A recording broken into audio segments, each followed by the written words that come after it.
Good morning, students. Today, deliver the lecture on chapter is economic reform since 1991. Class 12th, and the topic is new economic policy.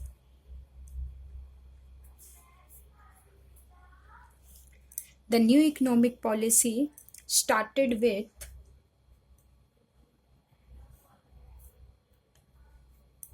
July 1991. What do you mean, the new economic reforms? It is the policy directed to accelerating the pace of growth and development.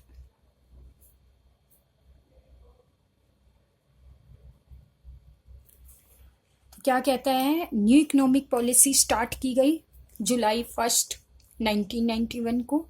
It refers to the policy, एक ऐसी policy जो excrete raise करना, increase करना, किस चीज को raise करती है? The pace of growth and development. जिससे कंट्री की ग्रोथ होती है as well as country grow करती है, कंट्री डेवलप होती है.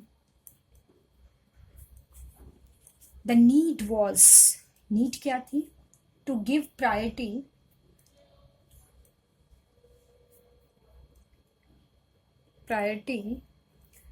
to restore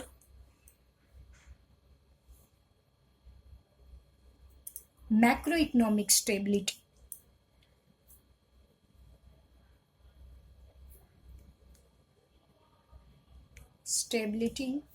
To bring the economy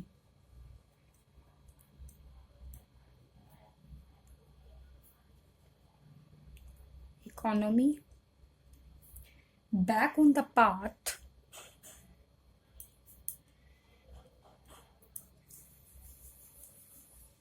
a rapid and equitable economic growth.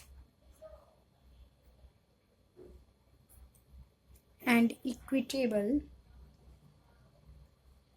economic growth.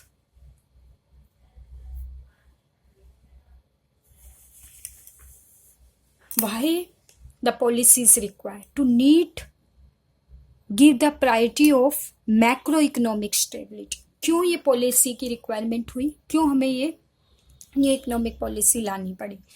Economic macro level पर economic stability को मेंटेन करना, ताकि इकोनॉमी स्टेबल हो सके, उसमें बैलेंस हो, इन्फ्लेशन डिफ्लेशन ना हो. इसलिए इस पॉलिसी को लाया गया.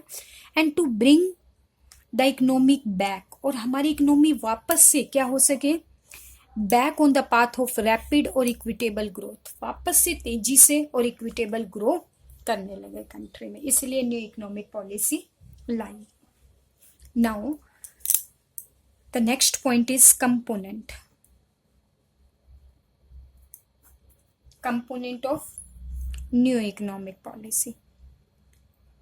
First point is the policy of liberalization. Policy of liberalization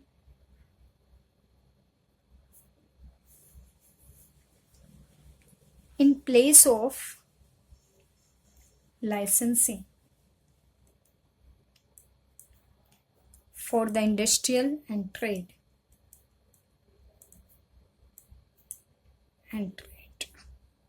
first कहता है the policy of liberalization. Policy बनाई गई कौन सी? लिबरलाइजेशन. किसके प्लेस में? In the placing of licensing. Licence की बजाय, इंडस्ट्री और ट्रेड को अब लाइसेंस लेने की बजाय कौन सी पॉलिसी बना दी? लिबरलाइज कर दिया गया. कुछ केसेस में लाइसेंस दिया गया, बाकी लाइसेंस पॉलिसी को एबोलिश कर दिया गया. Now the second component is the policy of privatisation.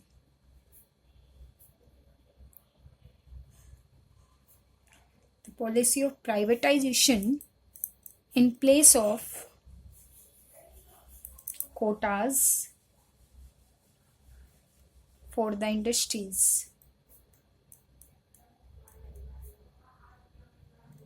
Industrialist.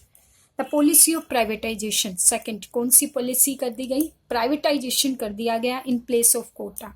Kota की जगह रिस्ट्रिक्शन इम्पोज करने की वजह से प्राइवेटाइजेशन में लाया गया। Now the policy of globalisation,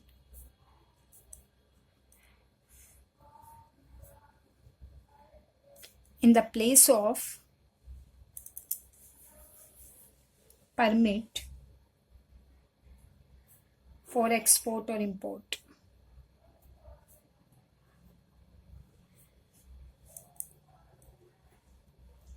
export और इंपोर्ट के प्लेस में कौन सी पॉलिसी बना दी गई है?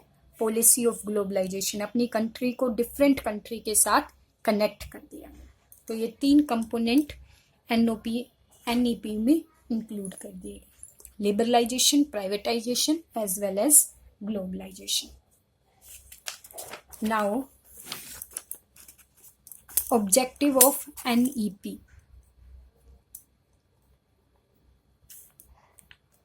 New economic policy. ऑब्जेक्ट, क्यों ये पॉलिसी लाई गई, इसका टारगेट क्या था? To reduce the rate of inflation, reduce the rate of inflation in domestic territory।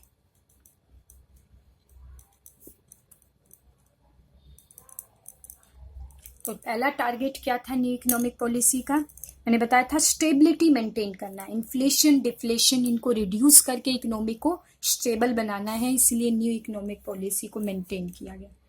Now the next point is to reduce the fiscal deficit। ठीक है, किसको रिड्यूस करना है? फिस्कल डेफिसिट को रिड्यूस करना है। फिस्कल डेफिसिट का मतलब क्या था? फिस्कल डेफिसिट टोटल एक्सपेंडिचर जो है वो greater than the total receipt, इसको रिड्यूस करना है और इसको मेंटेन करना है कि total expenditure is equal to the total receipt. इसके लिए क्या बनाया गया? न्यू इकोनॉमिक पॉलिसी को लाया गया। Now the next point is to improve the balance of payment situation.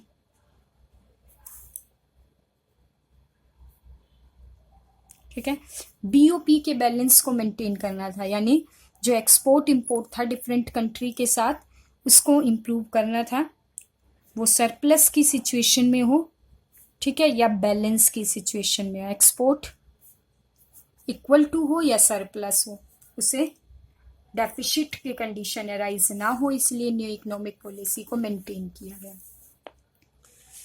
Now the next point is to encourage foreign capital investment.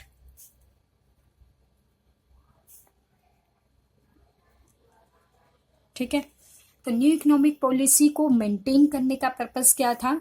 Direct foreign investment या portfolio investment, इसको अपनी कंट्री में ज़्यादा से ज़्यादा एनकरेज किया जाए, ज़्यादा से ज़्यादा फॉरेन के लोग जो है हमारी कंट्री में पैसा इन्वेस्ट करें, इसलिए भी न्यू इकोनॉमिक पॉलिसी को मेंटेन किया गया।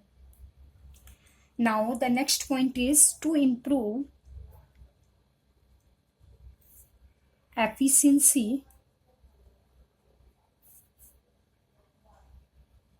and productivity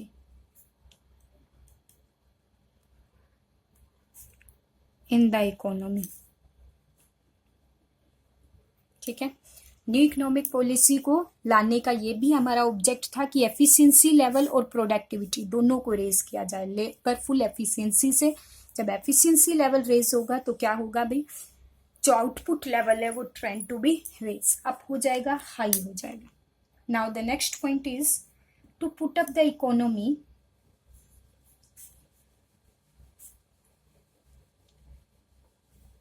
back on the path of